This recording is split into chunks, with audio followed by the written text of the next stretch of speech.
Miss Anna is going to share with us today her testimony. God has a will for each of us. It's up to us. And she was going through a very rough time in her life when we crossed paths. And some things I knew, some things I didn't know. But I will let her share with you the breakup. Lord, everybody. I'm glad to be here today. I wasn't expecting to speak, but wherever you go, you have a testimony. Everybody has a testimony. And I have to share my testimony because Sabrina saved my life. And it's time that I start saving others' lives too. I don't know who may need this. I don't know what you're going through. I don't know where you're going. But right now, today, you're in the right place. Amen. I met Sabrina back in 2001. And like she said, there wasn't the day that she cut up. It wasn't the day that she joked. But at the end of the day, it was all about God. She's the realest person I know. She doesn't sugarcoat. She lays it right on the line. And in 2005, I came back to Convergence. I was going through a very abusive relationship.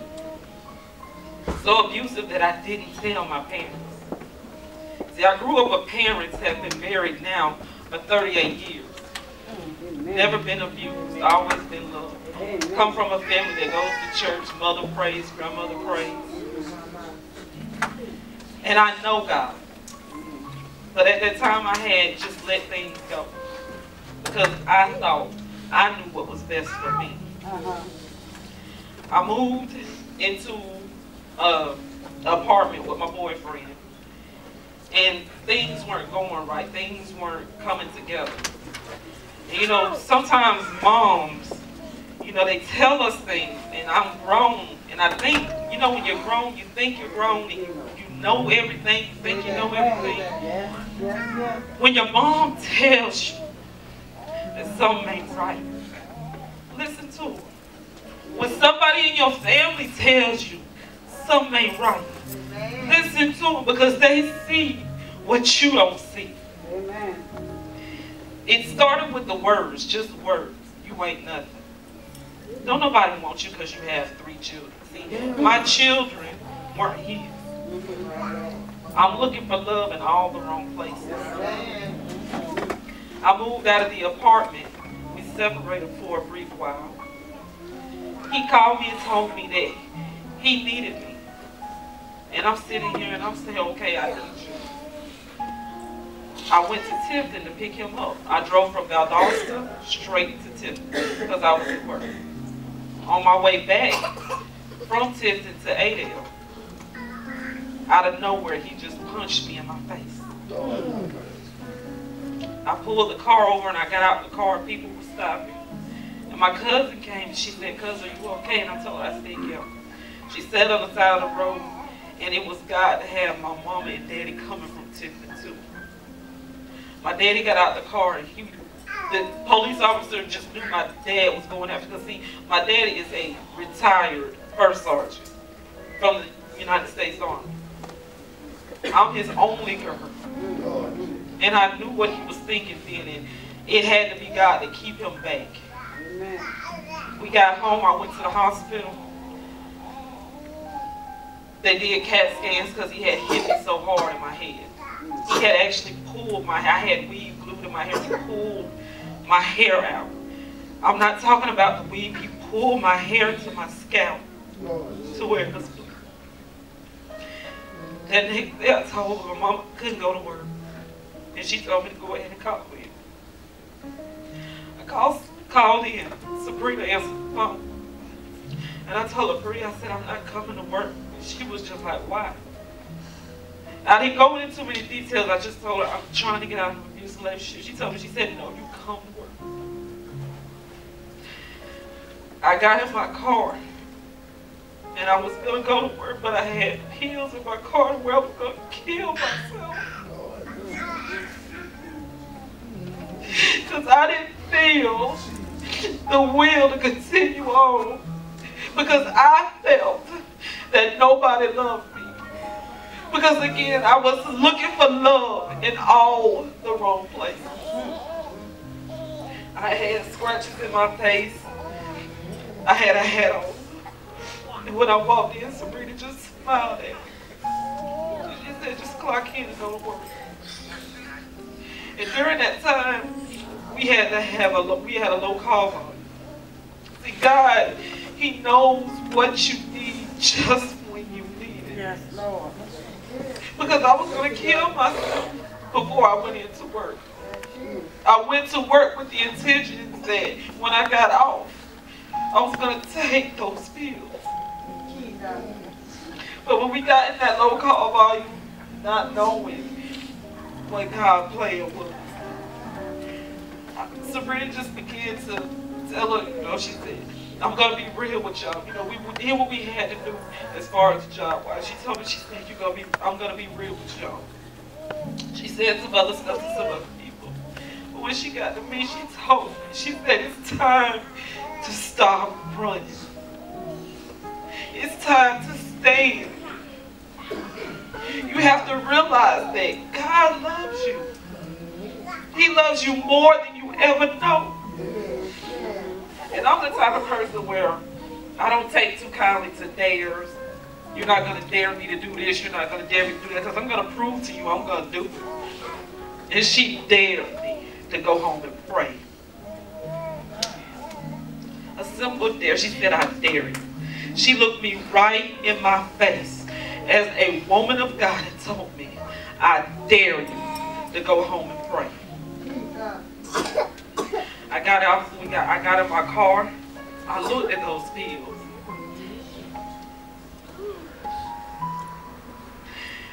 And I just sat there in my car. I didn't make it home. And I prayed right there. I began to tell God that I didn't know what was going on with me. I come from a family of love. I come from a family that prayed. But I just needed Him right then. I drove home with tears in my eyes.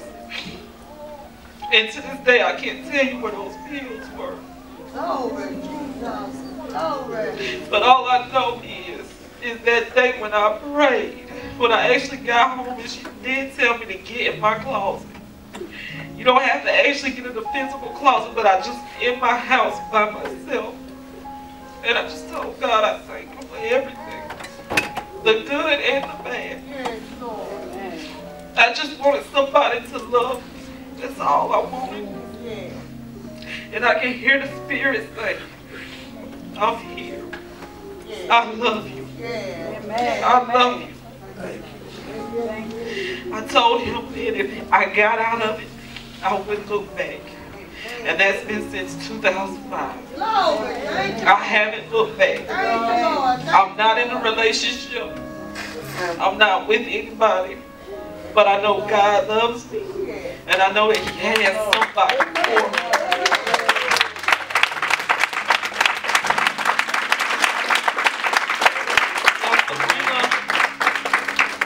Her life actually lit a light in me. And in August of 2006, I became saved. Within that same week, I was filled with the Holy Ghost, with the evidence of speaking in tongues. And we're still at our church home at Holy Community Church in Adel. My 3 children, we've been through things.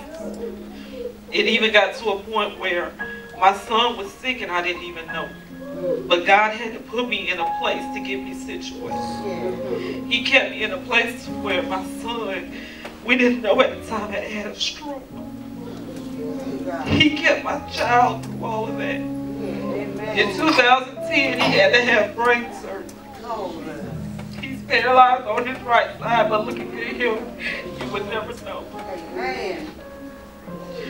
You have to let go. Let go. And let God. Let it go. Please let it go, because it's not worth it. It's not worth it. God has so much more for you. Let it go. What you're letting go of, I promise you God will bless you with more.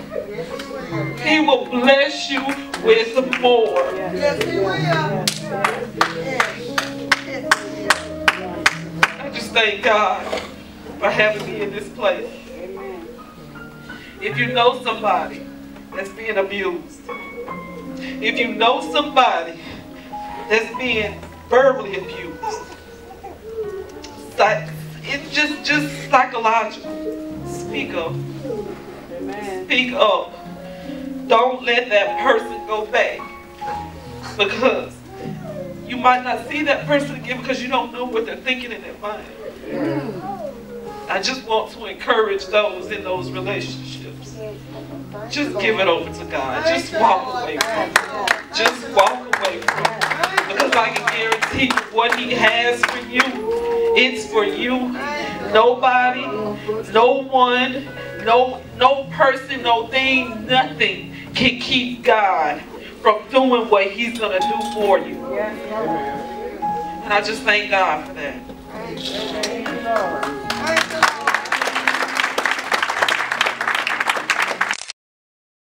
Come on, CBC, show your love.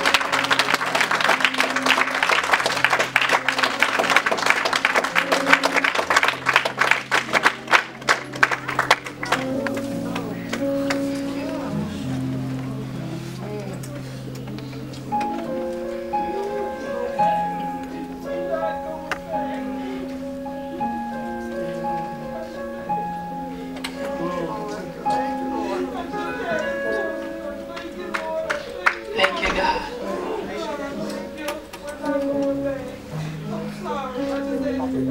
I just had to share it. We're not going back. We're not going back. We're moving forward. Yes, God. I'm sorry. I didn't want to tell you at home, but I had to tell you. I'm sorry. We're not going back. We're not going back.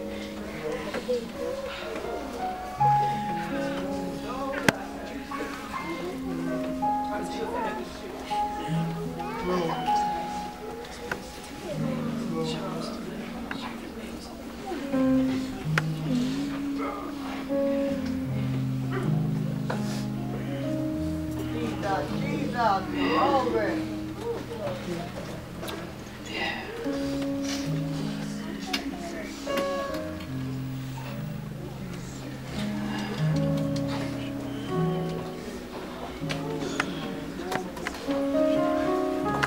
Staying in oppression can damage good relationships.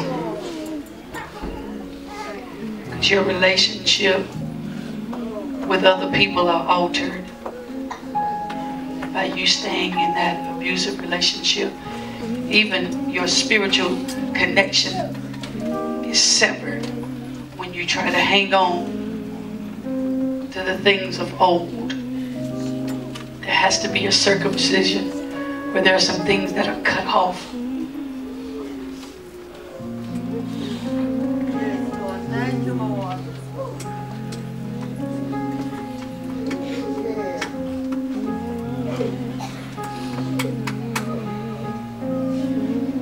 God is restoring because He has opened our eyes. He has opened our eyes.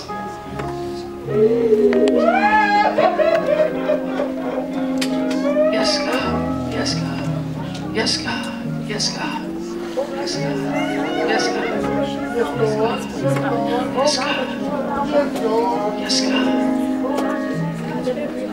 There were people who